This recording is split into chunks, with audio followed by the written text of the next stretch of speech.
Hey there, it's Sam, and I'm making this video actually from a place called San Ramon here in California at the ashram, the spiritual home of my Guru Amma. I'm on retreat for a while, for a little bit, and wanted to make this recording here at the end of May, early June, because we're about to have an incredibly auspicious formation of planets in the sky. It's called Saraswati Yoga. Saraswati is the Indian goddess of creativity. And you know, that's a very general term, but really, Goddess Saraswati refers to the highest form of creativity, because we can create anything, and we do create all the time. Life is a creative process. Whether you see yourself this way or not, you're creative. All beings are creative. You can't help but create. Even the fact that you eat food, you create excrement, as an example, on a simple level. But of course, we create more than that. Just in our, our life creates a wake of, a sort of ripple effect of the people we run into and all kinds of stuff. Not to mention people that are literally, like artists, or who create writing or create, literature or music.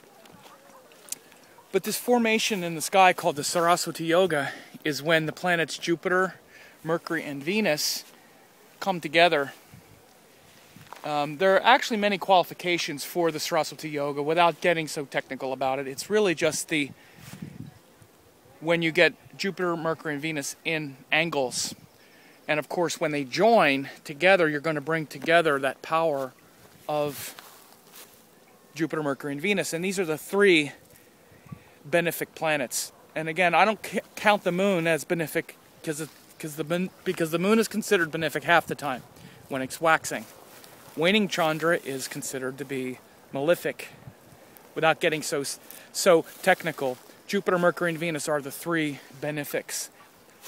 And the reason it brings a lot of creativity is because Mercury is the area of your consciousness and mind related to curiosity, intelligence, figuring things out. It's long been known that if you want to learn or if you want to teach children, the best way to teach is to make it fun. And it should be fun. And that quality of things being fun is Mercury. We want to enjoy life. We want to have things be, stimulating and exciting and fun, and we're curious. So the curiosity of a child is Mercury. And Venus is literally like our appreciation of life, our appreciation of beauty, our appreciation of other people. And it's also literally what makes the senses feel good, makes food taste good, what brings that joy of life. This is really what Venus is about. Joy of life as an incarnated being in the body, through the senses, through other people, and things like that. So when you get Mercury-Venus associations, like when Mercury and Venus join, let's say in someone's birth chart, you will have, it brings together these qualities, and this is really how astrology works on a fundamental level. It brings together the qualities of Mercury, which are curiosity, creativity, enjoyment, with things related to Venus, which have to do with, beauty, appreciation. They sound very similar, and they are, but Mercury is more technical about all the details, and curiosity, like, what does this mean? What's this about? Well, where does this go? The curious child asking why, and wanting to know everything is Mercury. Venus is once we get the answer, and it's something beautiful. We want life to be beautiful. We want to experience beauty. And the part of us that processes beauty is Venus. So when you bring together Mercury and Venus, you get curiosity with beauty. This creates art.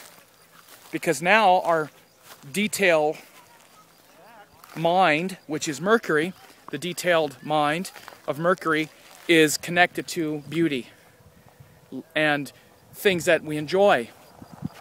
So this is what creates art on a simplistic level. Then you bring Jupiter in, Jupiter is the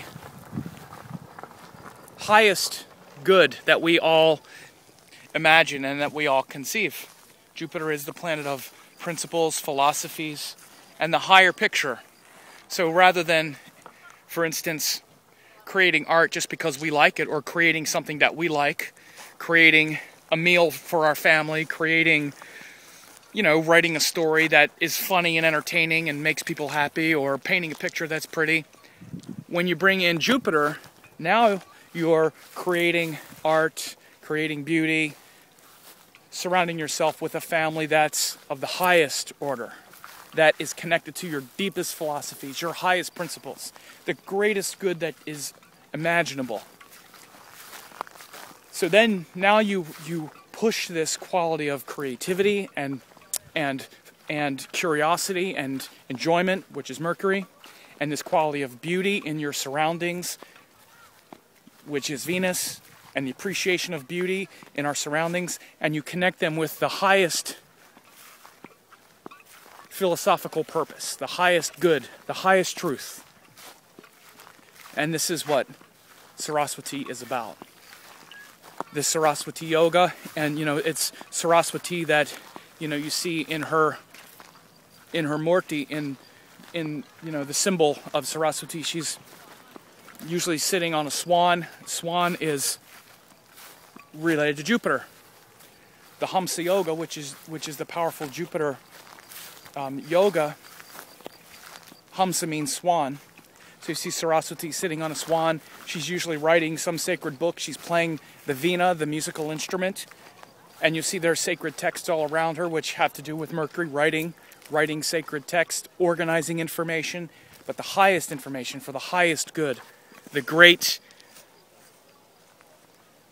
creations that benefit all of humanity and that connect you to the highest good. That's what it's about. The benefit for all of humanity is secondary. When you connect your love of beauty with your skills and curiosity and creativity, which is Mercury,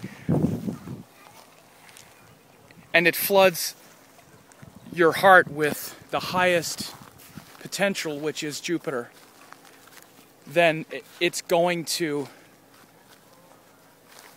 flood and overrun your boundaries and flood out into the whole world and nourish everyone. So the quality of it benefiting everyone else is secondary. What's primary, when we bring together these three great creative forces, what it really does is it connects the person's intelligence and curiosity with creating beauty and value, and then connecting that to the highest teachings. This is why it means that the person will not only make art or make beauty for their own enjoyment, but for the enjoyment and the benefit of all, and connect it to the highest good. So we're going to have this Jupiter-Mercury-Venus conjunction in the sky from basically June 1st to June 23rd. It's a long time. It's a long time to have these three planets in the same sign. And they'll be in sign of Gemini, which is ruled by Mercury. So it's not only that they are aligned this way, but Mercury is ruling them. So again, it's going to have an even much more of a mercurial nature. So it's always best to get this Saraswati yoga when it's in one of the signs ruled by Jupiter, Mercury, or Venus, because then the whole thing is also with its ruler. So this Saraswati yoga is going to have a strong quality of Mercury, which has to do with writing, self-expression, and it's also a great time to really, apologize and express yourself and connect the function of speech and this function of language with the highest good that you can create and the highest good that's possible in any sense. So music, writing, are all very supported, and people who have the ascendants either Gemini, Virgo, Sagittarius, or Pisces will especially feel the grace, because then it'll be a Maha Saraswati Yoga in angles as well.